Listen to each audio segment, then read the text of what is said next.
When people think of IMG Academy, they think of elite athletes, high-level talent, high-level training, high-level expectations. But here's the real question.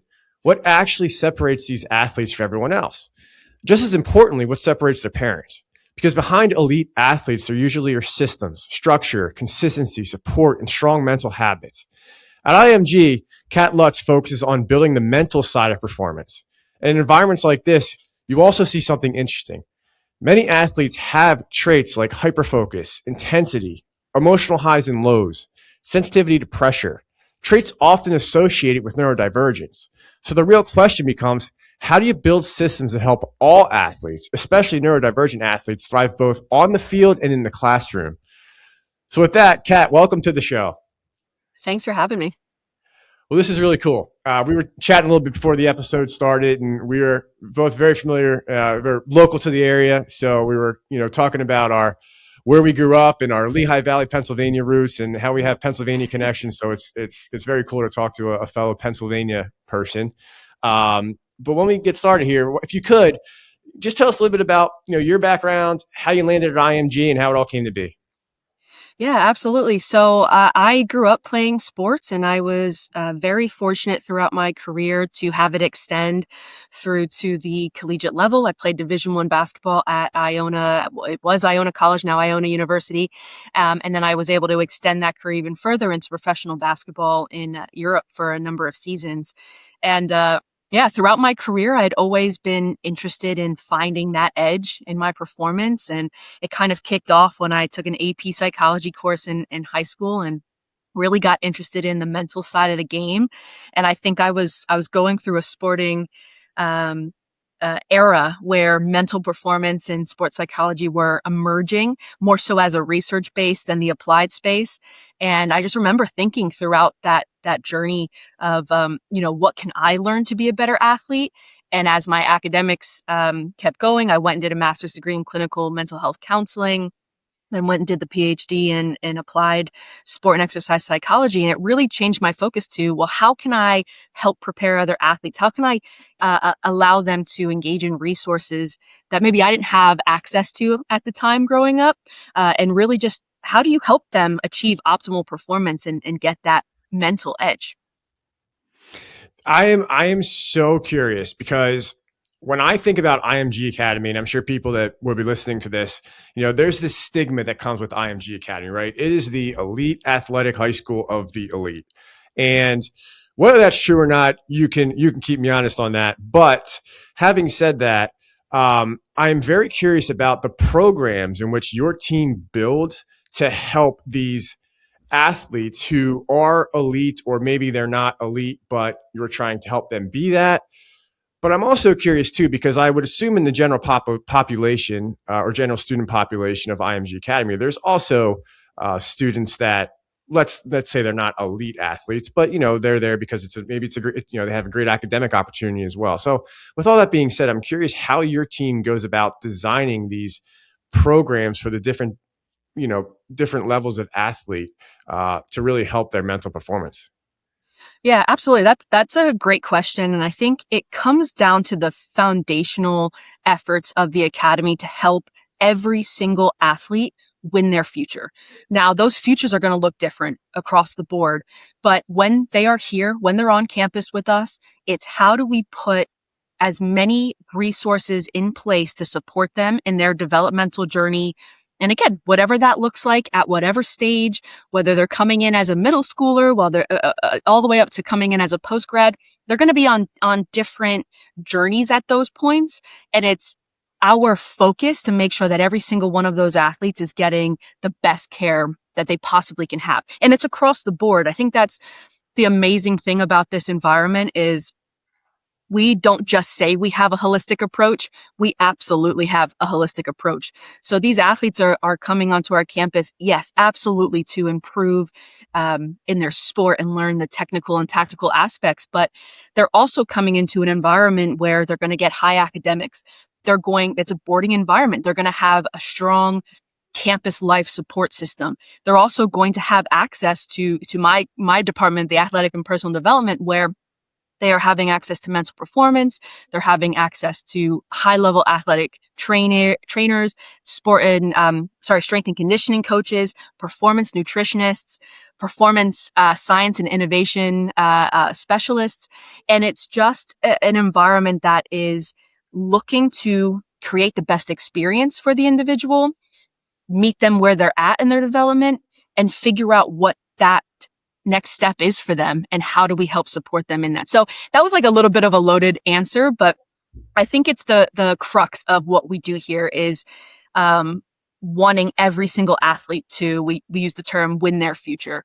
So, you know, in terms of the mental performance work, if that was kind of the next level of that, is my team really looks at how we can support the mental development of their game. And that's going to look, again, very different for each athlete, but we really kind of work on three main delivery systems. And I should say, I've got an amazing team of 13 mental performance coaches. I think we're one of the largest mental performance teams in the country. And that allows us to get out to every single sport here at the Academy, allows every single athlete to have equitable access to mental performance training and support. And then kind of going back to the modes of delivery. So across the board, we're going to have our team or group sessions, right? Those are going to be very psychoeducational, informational. We're going to be able to provide them with a range of mental performance knowledge. And then from that, we can kind of transition into two different spaces. We have our one-on-one space. So every athlete has access to meeting with their mental performance coach on an individual basis. Sometimes that's to dig a little bit deeper in the information that they just received at the group level, or sometimes it's things are happening. They've got things going on. They've encountered a mental factor that they want to work on, or a mental skill. And then we have what's called live coaching, and that's our mental performance coaches integrating into the performance environment. So whether that be at practice, at competitions, games, we're there to observe how the athletes are doing, support them, and promote the application of mental skills into that environment, because that's where we know if they can apply those mental skills, then they're on a pathway to achieving their optimal performance. So that's kind of just a really broad overview. I hope I answered that question. No, it's outstanding. I would be curious. There was two points you brought up. So one, when you do work individually with the athlete, is it done in a proactive way, or is it more reactive to something that's going on the field that you or your team is sitting there saying, "Ooh, you know, they should have handled that differently," or, you know, carried themselves a little bit differently in that certain situation? You know, so is it, or is it, you know, like, are these athletes, you know, I mean, these kids are 15, 18 years old. Some, you know, some are obviously even younger that are in your middle school programs. I would assume it's not as easy for these kids to say, hey, you know, I want to come talk about something. So how does your team encourage that? Because it's so important. Yeah, that's another great question. So it is both proactive and reactive. And it's going to, you know, we can look at the younger scale of the athletes. Yes, they're probably a little less likely to be the one who initiates a conversation.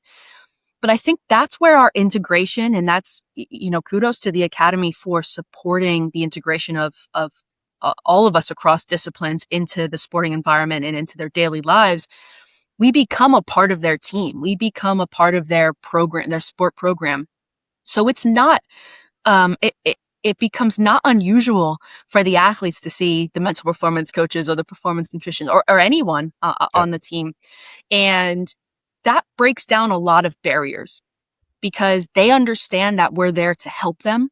We're there to support them. We build that rapport with them. You know, we want to get to know them as athletes and as human beings as they're on this journey. And that tends to open the door a lot for the athletes in terms of being proactive on their end, if they want to talk to us more, or feeling more comfortable and confident that, you know, we're not there to judge their performance or impede their development anyway. We're there to help them. But sometimes, you know, we can't get around that. There's still a bit of a stigma around mental performance, around mental health. And that's, again, where that integration is so important. We're out there and we're observing practice, we're observing competitions. We're able then to go and say, hey, like, I noticed you had a rough one. let's unpack that a little bit more. Let's see how we can approach that if that situation was to come up again in a more intentional or positive manner. And so again, it's both proactive and reactive, but Mhm. our integration has been so imperative to breaking down barriers of communication and access. Yeah, those are amazing resources. And I remember being in college and all we had was an athletic trainer that followed us around everywhere. You know what I mean? Just to have this would have been unbelievable. Um, I think about too, your like how much does your team you talk about getting to know the whole athlete, right? Like how much do they also get to know the parents of that athlete? Where they come from, and how do you communicate and work with the parents of that athlete as well? Yeah, we strive to make sure that first and foremost, these parents are sending their kids to a boarding Yep. school environment. They're away from home. Mhm. And so there has to be a level of trust, a level of understanding of what their child is going to receive and how we can support them across different challenges that they might encounter or throughout the experience. So that trust is really built on communication. And that's prior to their arrival. They're getting a lot of communication of what this experience is like and what it can do to benefit their child in their sporting journey and their sporting career. And then when they arrive, we really make an effort to, yes, know the athlete. And usually through those conversations, we start to be introduced to the parents in that manner. But we communicate as often and frequently as possible. Mhm. I know for my team in particular, we make a point to make sure that every time we have a group session, we're following up with the athletes, but we're also letting the parents know what we're working on. Because what we have seen is, if we're delivering something to an athlete and there's certain terminology or there's a certain message in there and the parents can have that too, we're getting a shared language that then just supports the messaging or the use of those mental skills a little bit more. It opens the door for parents to reach out to us and ask questions. How is my son or daughter doing? What are some ways that I can support them from home?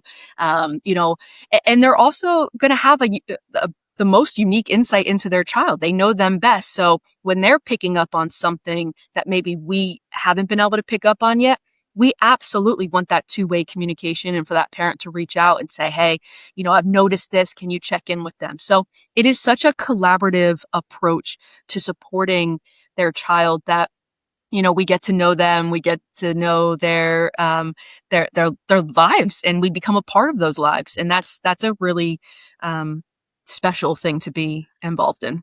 Oh, for sure. And I'd be curious too in how your team works with the coaching staffs of those teams. Because you Mm. talk about kind of having a unified message. Um, you know, One thing that I would hope doesn't happen is the coaches of a team can kind of, for lack of a better phrase, coach how they want and leave some of these difficult conversations just to you and your team for their athlete, right? Like, hey, I'm going to do my thing. And if things are going to get challenging or this athlete needs extra help, just go see, like we would say back in my day, just go see the trainer, right? Or just go Right. see the mental performance coach now.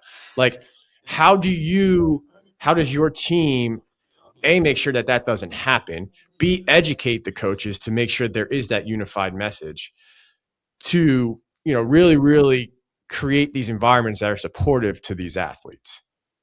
Yeah, 100%. And there's a few different ways we go about it. One, again, foundationally, coaches who come into the academy, they're coming into a system that has that holistic approach, as I alluded to earlier. So they understand that we are well integrated and that we are a resource for them. And as they are coming in, then that coach education is happening constantly. We are, I've been in a few other places and I don't know anywhere else who does more to try and provide coaches with their own development, their education in a rapidly evolving environment and climate. So there's a lot of education that goes on consistently for our coaches. But again, we'll go back to that integration piece. It's not, hey, something's going on. I don't want to deal with this. Go off. It's Yep. very much like, hey, we're having this situation. I'm observing the same thing as the You're mental right performance there. Yep. coaches. And, from that, we're able to communicate, collaborate, and support the athlete together. Uh-huh. Now, sometimes there's situations that happen maybe when we're not there, but it also comes back to that communication. Hey, I'm worried about this. How can I support them? They're always curious to know what they can be doing better for their Sure. athletes, because at the end of the day, the goal is the same. How can we best support this Yep. athlete to develop and to grow and to achieve success? Yep. Absolutely. No, that's great. What about like teachers, right? In the classroom, right? I would assume your team's obviously not following these kids around in class all day.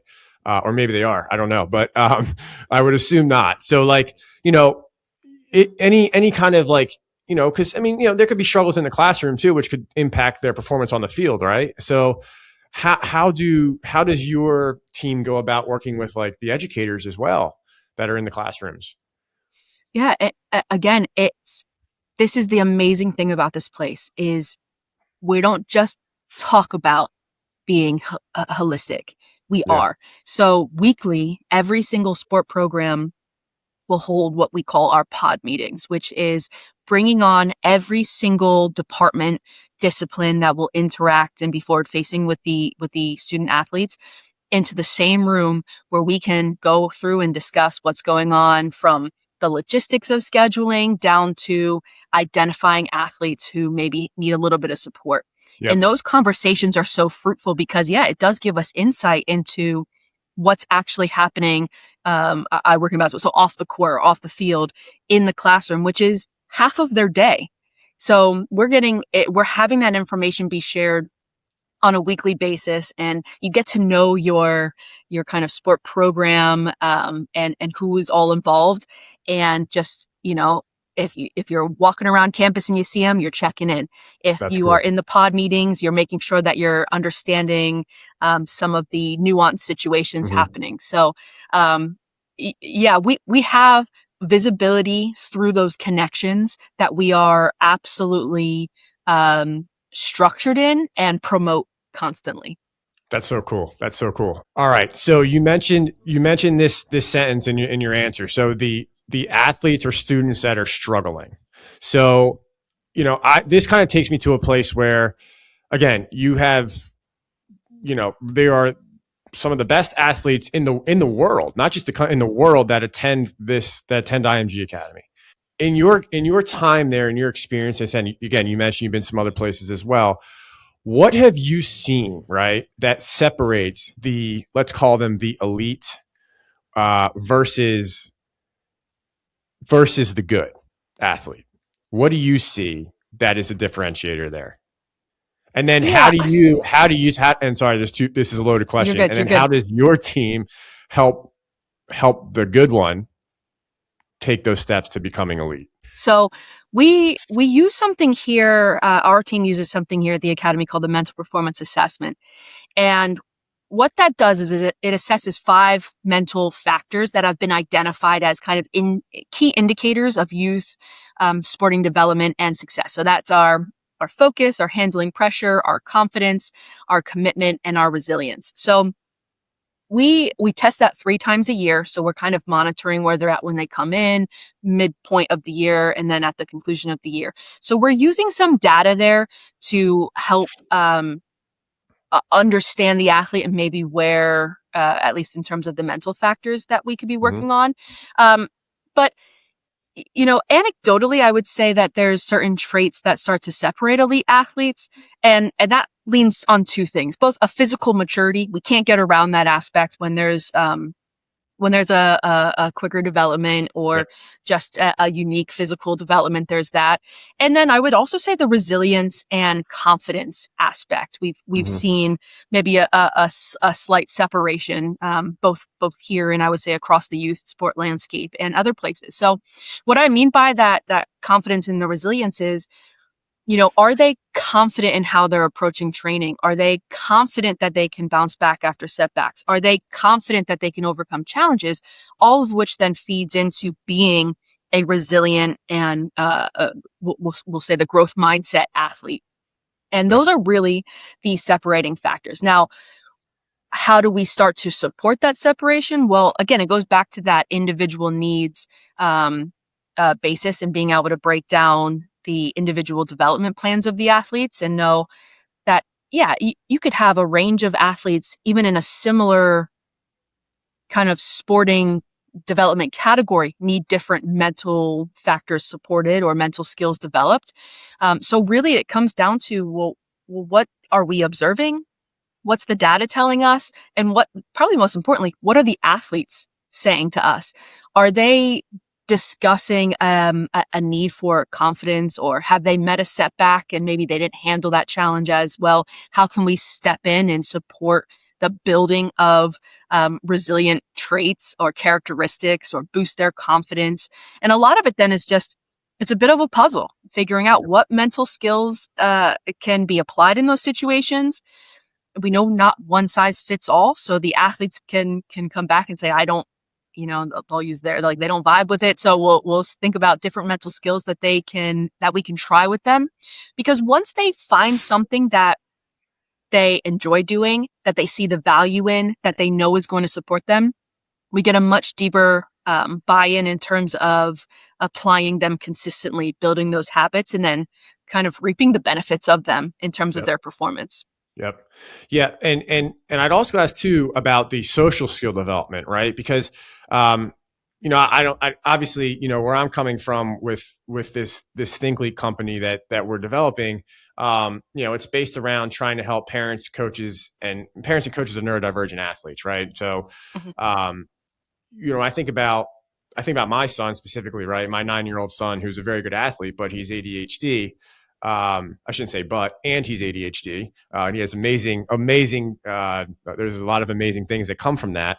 I think about how he can be misunderstood by a coach because maybe his social skills aren't there yet. For example, maybe he's not able to look a coach in the eye yet, or give a firm handshake, or say, yes, sir, no, sir, yes, ma'am, no, maybe he just doesn't have that quality yet, or he struggles with controlling his emotions when things don't go perfectly on the field during a game or practice.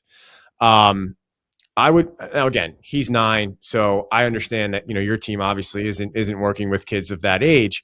But I would be curious, right? Like, flash forward, 5-6 years from now, and now we're in high school. How does your team develop plans and work with these kids that do struggle in these areas because of their neurodivergent, diagnoses, or maybe they're not diagnosed, but they have them, because I'm sure you see a wide spread of it, because again, some of the best athletes in the world, have neurodivergent traits. So, like, how does your team manage that, go about that, identify that, and then obviously help work with the athlete, through all of that?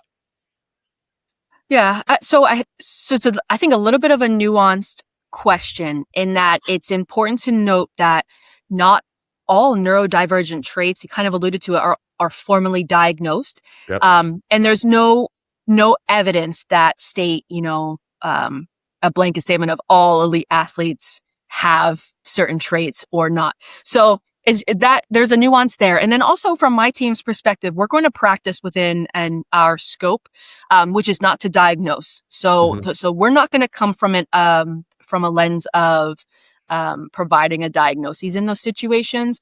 But again, coming back to, how can we maybe take a strengths-based approach and understand the athlete, seek to understand the athlete, understand what their needs are, and then support them through that. So you can say a lot of neurodivergent traits can be looked at as these superpowers, right? There's individuals who will have that hyper focus. So they're maybe able to enter that prolonged state of task oriented attention, right? That accelerates deliberate practice, all of those things. Some athletes have that intense drive. So we have those higher levels of intrinsic motivation, which is fantastic.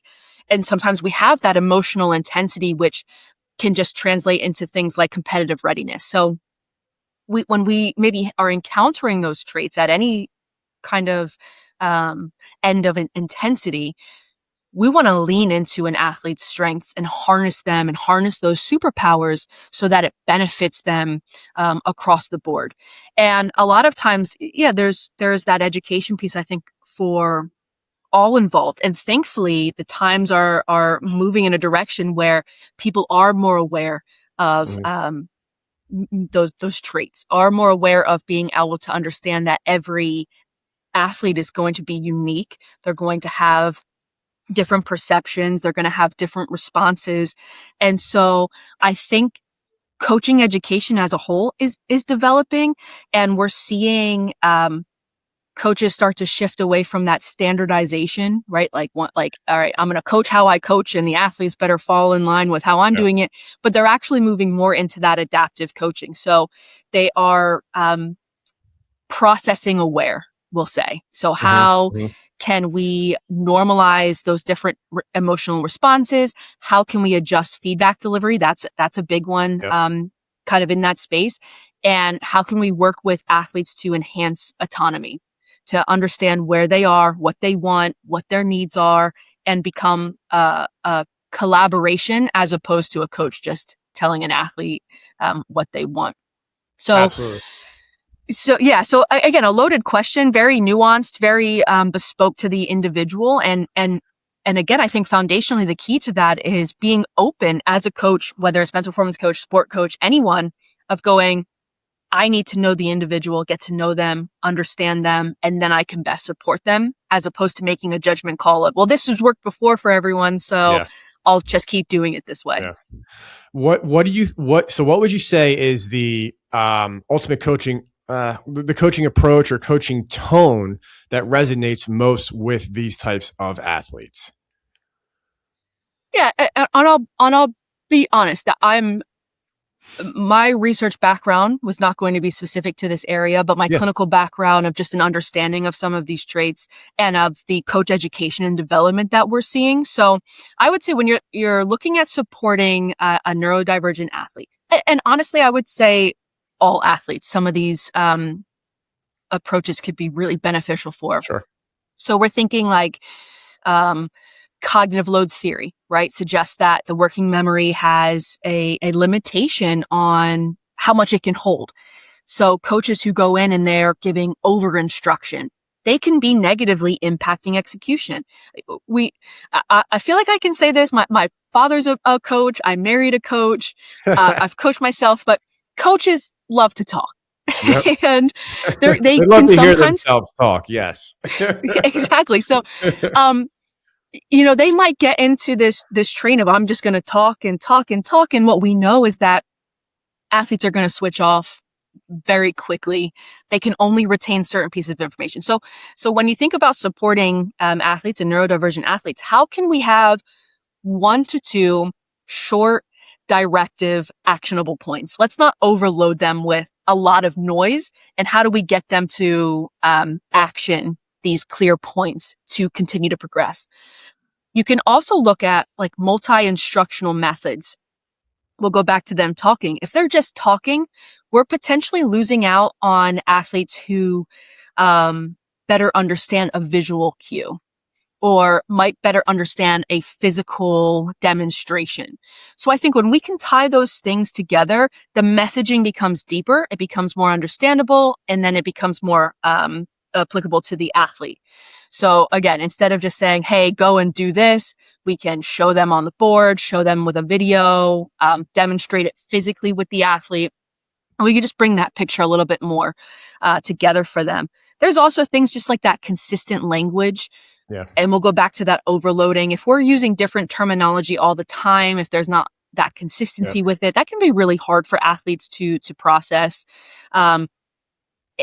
This is easier said than done. So I understand if a coach hears this and are like, well, sports are an emotional sport, but if we can have emotional neutral feedback. So, really kind of looking at, can the feedback be focused on the behavior and not the language that is making it tied in with the athlete? So, I'm trying to think of like a basketball example quickly. So if we're saying, hey, like you're forcing this pass, it becomes very personal to the athlete. It's probably not as directive, but what we can say is, hey, that read was a bit early. So what's your next option? We become a collaborator. It's less emotional. It's more behavior specific, and it's solution focused. Yeah, I love that.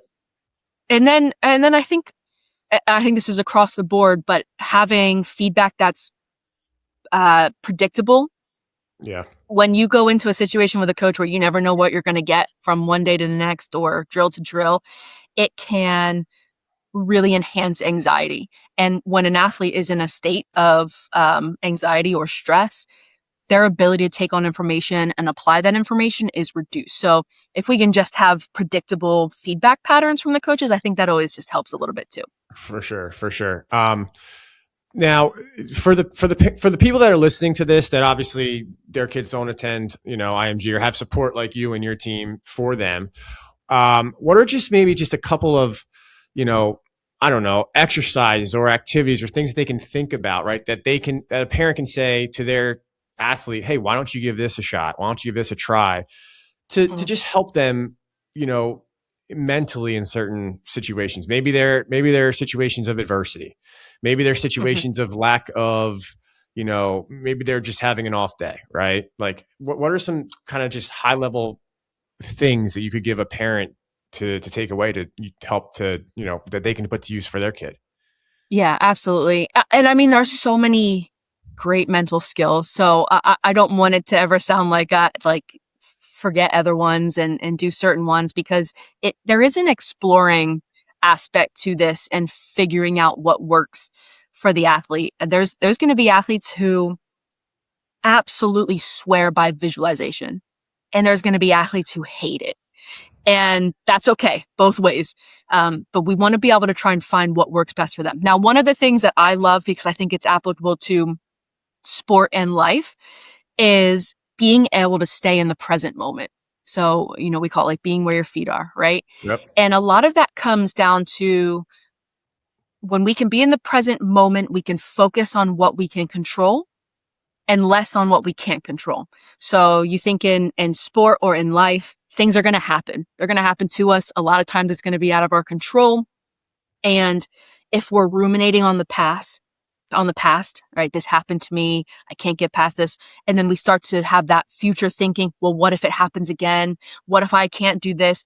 We are so out of the present moment and only focused on things that we can't control anyway, that we're missing out on an opportunity to really perform at our best in that exact moment. So I love things like being able to identify with young athletes foundationally, what's in your control and what's out of your control. And now the things out of our control, we have to accept them. They're going to happen. But the things within our control are the things that are going to allow us to achieve success and overcome setbacks and mistakes and all of those things. And so foundationally, I love the education around that. A lot of kids don't understand what they can and cannot control. They'll internalize a lot of things. We even break it down skill wise, and we'll say, well, can you control if this is always a debate within our group sessions. Can you control if a shot goes in or not? And you'll have ones who are adamant, yes, you can, absolutely. And the ones who are like, well, no, not really. And in between. So we have to understand, well, what's our control in those moments? Well, we can control the practice beforehand. Are we getting shots up? We can practice the execution of the skill. Am I shooting without hesitation? Am I shooting confidently? But we also know that you're not going to make every single shot. Yeah, there's a perfectionist aspect that some of these kids have. Yeah, absolutely. So we want to just shift their attention to what can I control? Because that allows us to control our thinking, to control our emotion, to control our responses, and then move forward in a really positive way. And then there's a lot of skills built into that. There's the reset routines that we have.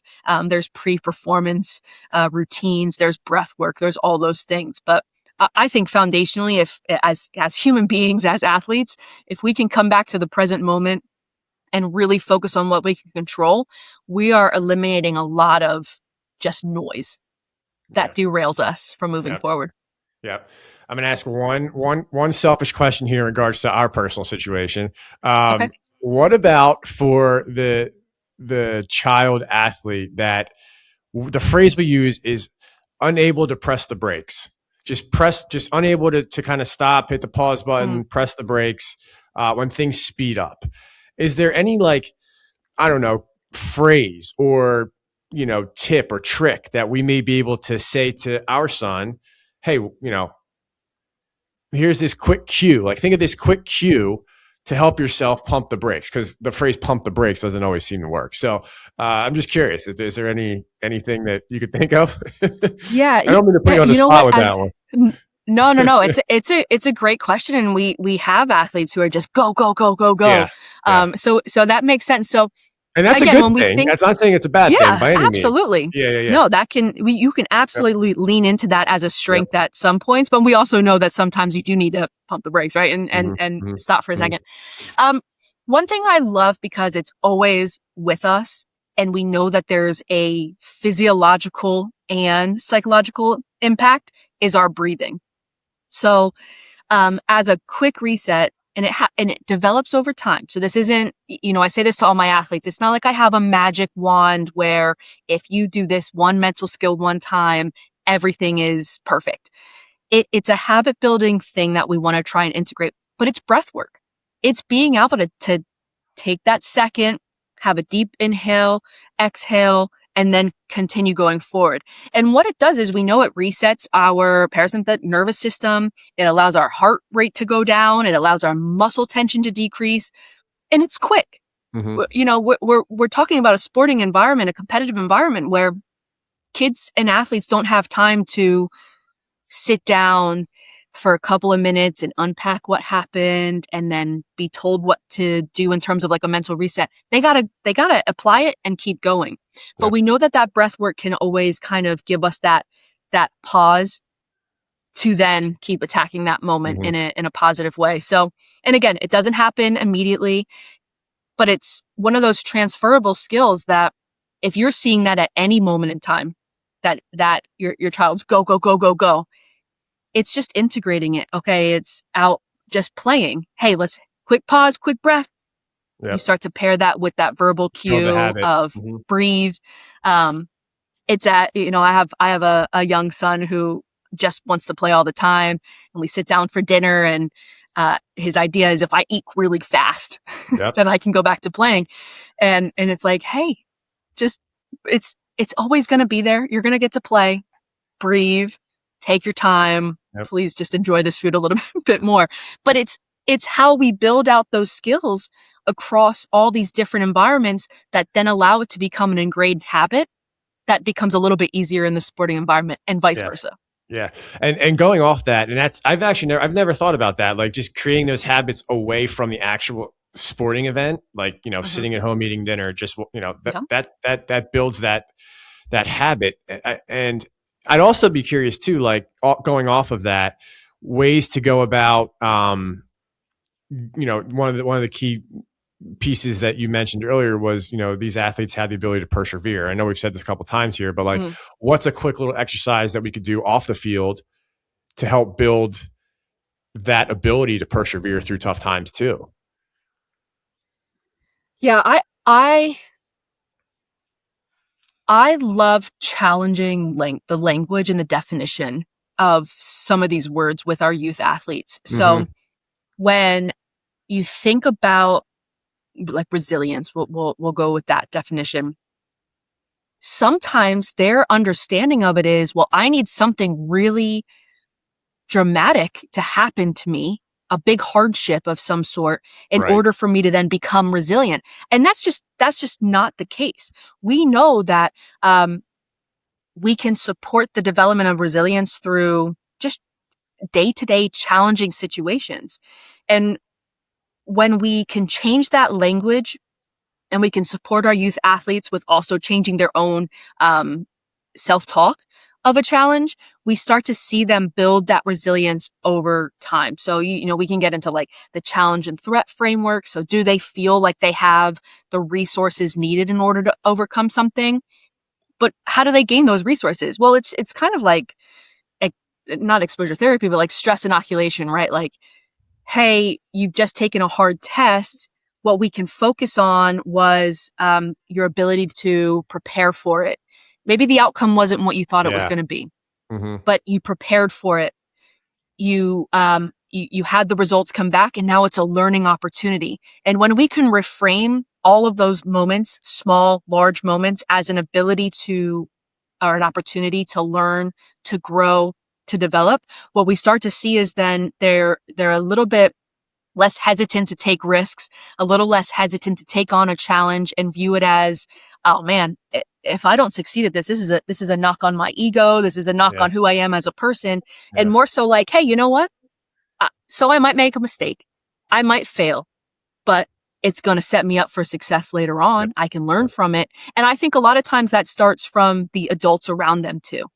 And Sure. not being only focused on the outcome, but being focused on the process of Exactly. just like, maybe this game is going to be hard, but I know you prepared for it. I know you trained for it. And I know we are sure as heck going to learn from it and be better the next time and the next time and the next time. Yep. So less about maybe like a specific go and do this, but more around just changing the language and focusing on the process over the outcome. Yeah, no, that's amazing. Couple more questions. And then I promise we'll wrap up. So we talk about environment, right? The environment that is most conducive to a kid's skill set, right? Those environments that they can go, whether it's the certain sport they're playing or the school they're going to or the activity that they're doing that has nothing to do with sports, that brings upon that confidence and gives them that, that level of development that they need socially. As I sit here and listen to you talk and a little bit that I know about IMG Academy through my coaching and athletic and playing experience, it seems like it's the perfect environment actually for a neurodivergent athlete, right? Like you have the support, you have the messaging to the relationship with the coaching. It seems like everybody's trying to get to know the athlete and their parents and put the best support system around them to ultimately help them develop and succeed. And to me, that individualized support is what's needed.